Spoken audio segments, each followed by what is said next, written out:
Ce qui fait de l'homme un être unique dans tout le domaine de la création, ce n'est pas le fait qu'il soit une âme ou qu'il ait une âme, c'est le fait qu'il a un esprit et une âme.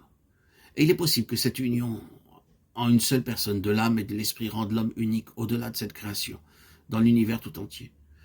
Dieu est esprit, les anges sont des esprits. Il y a de nombreux passages dans les Écritures qui indiquent la différence qu'il y a entre le moi intérieur de l'esprit et le moi extérieur de l'âme.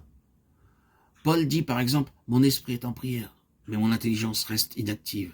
1 Corinthiens 14, 14. Ensuite, dans 1 Corinthiens 2, 14, il dit que l'homme naturel, psychique, n'accueille point les choses qui sont de l'esprit de Dieu. Et il ne peut les comprendre parce que c'est spirituellement qu'on en juge. Cette distinction est très soulignée dans le récit que fait Paul de la révélation qu'il a reçue. J'en viendrai pourtant, vision et révélation du Seigneur. Je connais un homme en Christ. Il parle ici de l'homme intérieur, qui fut, il y a 14 ans, ravi jusqu'au 3e ciel.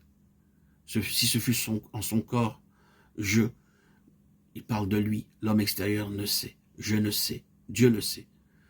Je sais que cet homme, si ce fut en son corps ou sans son corps, je ne le sais, Dieu le sait, fut ravi jusque dans le paradis et y entendit des paroles ineffables qui n'est pas permis à un homme de révéler.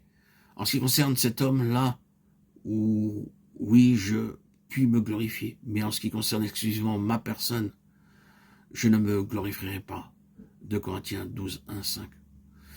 Nous remarquons ici en passant que les choses révélées à l'esprit ne sauraient être exprimées par l'homme extérieur, à moins que le Seigneur n'en donne le pouvoir.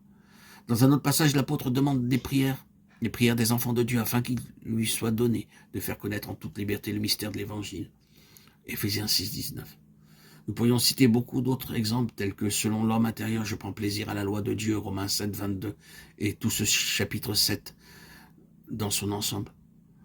Nous attirons ensuite l'attention sur les passages suivants. Je suis heureux de la venue de Stéphanas, de Fortuna et d'Achaïcus, car ils ont tranquillisé mon esprit. 1 Corinthiens 16, 17, 18.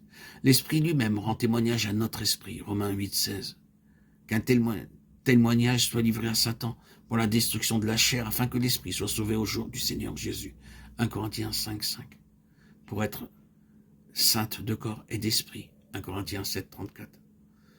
Nous rencontrons très souvent dans le Nouveau Testament ces deux mots, âme et esprit, et puisque notre désir premier est présent et de faire entre ces deux termes une distinction, ou de remarquer la distinction que fait la parole de Dieu entre eux, il nous faut définir par une règle générale ce qui les distingue. Cette distinction générale peut être établie de la manière suivante. L'âme, souvent exprimée par la vie, se rapporte à l'homme dans sa propre vie consciente ici-bas dans ce monde. Son bien ou son mal, son pouvoir de faire, d'accomplir, de jouir, de profiter, de connaître et d'acquérir ce qui est de ce monde.